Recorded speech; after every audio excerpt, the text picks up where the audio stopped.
Hello दोस्तों, स्वागत है आपका हमारी इस नई वीडियो में। आप देख रहे हैं आपका अपना यूट्यूब चैनल अप्रेंटिसशिप गाइड, जिसमें है ऑल अबाउट अप्रेंटिसशिप ट्रेनिंग।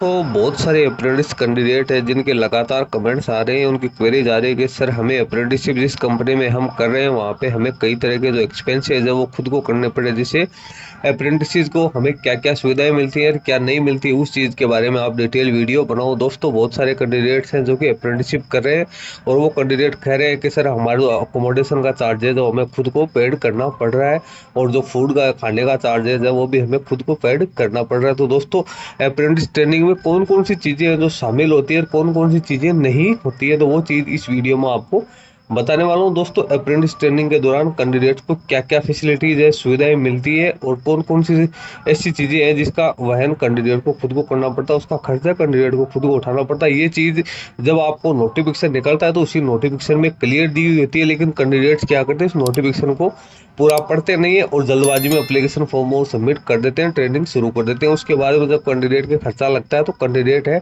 इस चीज़ को लेके फिर रोना धोना करते हैं कि हमें ये खर्चा करना पड़ रहा है वो करना पड़ रहा है, हमारे पास तो स्टाइपेंड की अमाउंट वो बच नहीं रही है। तो दोस्तों मैं आपको इस वीडियो में यही चीज़ बताने वाला हूँ कि अप्रेंटिस ट्रेनिंग के दौरान आपको कौन कौन सी सुविधाएं हैं वो मिलती है। ज़्यादातर जो कंपनी है उसमें अप्रेंटिस जो एक्ट 1961 और अप्रेंटिसशिप रूल 1992 के अकॉर्डिंग क्या क्या फैसिलिटीज़ है वो दी जानी चाहिए, वो चीज़ मैं आपको बता दूँ। तो सबसे पहले तो अप्रेंटिस ट्रेनिंग जो कैंडिडेट करता है उसको स्टाइपेंड है वो हर महीने भुगतान किया जाता है। अब स्टाइपेंड के रेट वो हर कंपनी में अलग अलग हो सकते हैं, लेकिन जो मिनिमम रेट डिसाइड कर रखी है, जैसे ITI पास आउट के लिए मिनिमम 7,000 है और सॉरी जो ITI पास आउट कैंडिडेट है उनके लिए मिनिमम 7,000 है, यानी जिनके पास 1 साल की ITI है उनको 7,700 रुपये मिलते हैं और जो 2 साल की ITI कर रखे हैं उनको 8,050 रुपये मिलते हैं। ग्रेजुएट अप्रेंटिस को 9,000 रुपये, जो डिप्लोमा होल्डर्स कैंडिडेट है उनको यहाँ पे 8,000 मिलते हैं। जिन्होंने जनरल स्ट्रीम में ग्रेजुएशन कर रखी है उनको भी 9,000 रुपये है वो हर मंथ है वो पेड किए जाते हैं। तो स्टाइपेंड वो कैंडिडेट का अधिकार है, वो कैंडिडेट को देना ही होता है, भले ही किसी भी प्राइवेट सेक्टर में वो अप्रेंटिस ट्रेनिंग कर रहा हो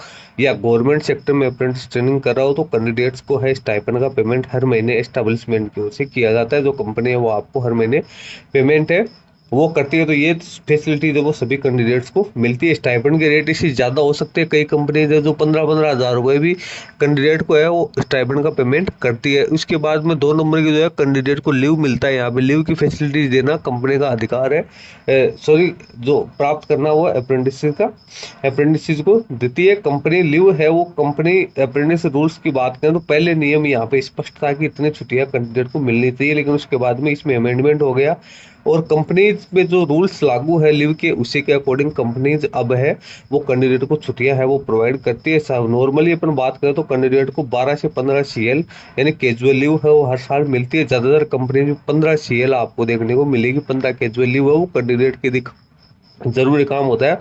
तो 1 साल में 15 कैजुअल लीव है वो ले सकता है, 1 साल के बाद में वो लैप्स हो जाती है। यदि कैंडिडेट की ट्रेनिंग 2 साल की है तो वो अगले साल ऐड नहीं होगी, उसी साल कैंडिडेट को यूज करना जरूरी होता है। तो 15 CL कैंडिडेट को नॉर्मली यहाँ पे मिलती है। इसके अलावा कैंडिडेट की यदि किसी प्रकार की कोई बीमारी से ग्रसित हो जाता है तो कैंडिडेट को 15 दिन का मेडिकल भी यहाँ पे दिया जाता है, वो भी 1 साल के लिए आपका वैलिड रहता है। 1 साल में 15 दिन का मेडिकल है आप ले सकते हो, चाहे उसको 2 टुकड़े में ले सकते हो चाहे एक साथ आप ले सकते हो। लेकिन कई कंपनी जैसी होती है जिसमें रूल्स हैं वो अलग हैं, तो उसके अकॉर्डिंग कैंडिडेट्स में ये वेरिएशन है वो आ सकता है। इसके अलावा कैंडिडेट को कुछ एक्स्ट्रा ऑर्डिनरी ड्यू भी मिलते हैं, लेकिन कैंडिडेट यदि एब्सेंट होता है बिना किसी अनुमति के या बिना किसी कारण के और यदि इन छुट्टियों के अलावा छुट्टियां लेता है तो कैंडिडेट के यहाँ पे वो अब्सेंट शो होती है, और जब कैंडिडेट की टोटल अटेंडेंस काउंट होती है तो इसमें काउंट नहीं होती है CL, और जो मेडिकल कैंडिडेट लेता है तो वो उसके जो अटेंडेंस होती है उसमें काउंट होती है, क्योंकि 80% अटेंडेंस है वो कैंडिडेट की कंप्लीट होनी जरूरी है, तभी कैंडिडेट का जो सर्टिफिकेट है और जो मार्कशीट वो जनरेट हो पाती है। तो कैंडिडेट इस चीज़ को भी यदि किसी कंपनी में करी उसको छुट्टियां वगैरह नहीं मिल रही तो कंपनी से इस चीज़ की मांग है वो कर सकता है। तो ये 2 चीज़ मैंने आपको बता दी कि लीव आपको मिलेगा। इसके साथ ही एक रेस्ट है वो कैंडिडेट को दिया जाता है वीकली। कैंडिडेट से 42 से 48 घंटे काम है वो एक सप्ताह में मैक्सिमम है वो एस्टेब्लिशमेंट ले सकती है। उसके जस्ट फिर जैसे मान लो 8 घंटे पर डे के हिसाब से यदि काम ले रहे हैं कंपनी तो 6 दिन में आपके 48 घंटे कंप्लीट हो जाते हैं, 48 आवर्स आप कंप्लीट हो गए। उसके बाद में 7वें दिन है आपको रेस्ट है वो दिया जाता है ताकि कैंडिडेट है वो फ्रेश हो जाए और कैंडिडेट है उसका जो दिमाग हो तरोताजा रहे। तो ट्रेनिंग के दौरान ये कुछ फैसिलिटीज मिलती है। इसके अलावा बहुत सारी कंपनीज ऐसी है जो कैंडिडेट को यूनिफॉर्म है वो भी प्रोवाइड करती है, जूते प्रोवाइड करती है, और सेफ्टी का जो भी सामान है वो एस्टेब्लिशमेंट को प्रोवाइड करवाना जरूरी है। जैसे कोई इलेक्ट्रिशियन का काम कर रहा है तो उसके लिए प्लायर वगैरह, हेलमेट वगैरह की जो भी फैसिलिटीज है वो कंपनी ही प्रोवाइड करवाएगी। कंपनी इसके लिए कैंडिडेट को खुद को खर्चा करने की जरूरत नहीं है। लेकिन बहुत सारे कैंडिडेट्स हैं जो अप्रेंटिसशिप है वो घर से काफी दूर करते हैं, तो उन कैंडिडेट्स को कंपनी जो वो रहने के लिए रूम नहीं देती है, खाने के लिए, और जो फैसिलिटी जो वो नहीं मिलती है कैंडिडेट को, वो खर्चा खुद को करना होता है। तो दोस्तों बहुत ज्यादातर कंपनीज में ये फैसिलिटीज लागू नहीं है।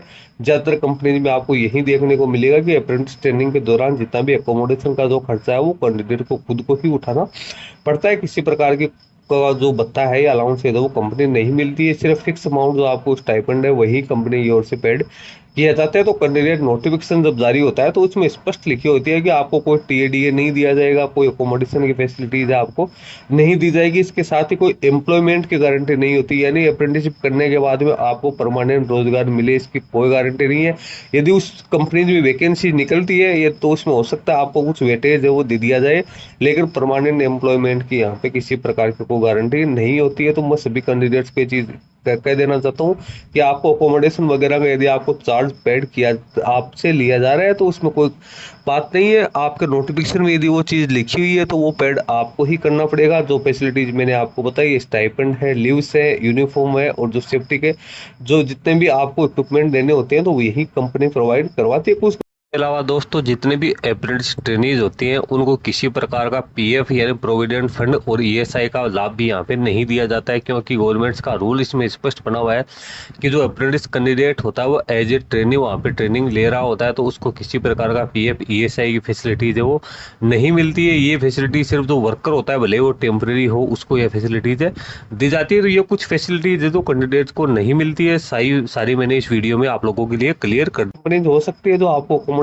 वगैरह देती होगी, लेकिन बहुत सारी कंपनीज है जिसमें अकोमोडेशन वगैरह की फैसिलिटीज है वो नहीं मिलती है। तो कैंडिडेट को ये सब स्टाइपेंड से ही एडजस्ट करना होता है। ये कैंडिडेट को अप्रेंटिस ट्रेनिंग करने से पहले है वो अच्छी तरीके से इंश्योर करना जरूरी है। तो दोस्तों ये कुछ मेजर जो फैसिलिटीज है तो कैंडिडेट को अप्रेंटिस ट्रेनिंग के दौरान दी जाती है, और बहुत सारी ऐसी चीजें हैं जो कैंडिडेट को खुद को भी पेड करनी होती है। आई होप आप लोगों के क्लियर हो गया होगा कि अप्रेंटिस ट्रेनिंग के दौरान कैंडिडेट को क्या क्या फैसिलिटीज है वो मिलती है, और कैंडिडेट है वो किन किन चीजों की मांग है वो अपनी कंपनी से कर सकता है। दोस्तों वीडियो अच्छा लगे लाइक शेयर करना, आपको क्वेरी हो कमेंट करके बताना। धन्यवाद।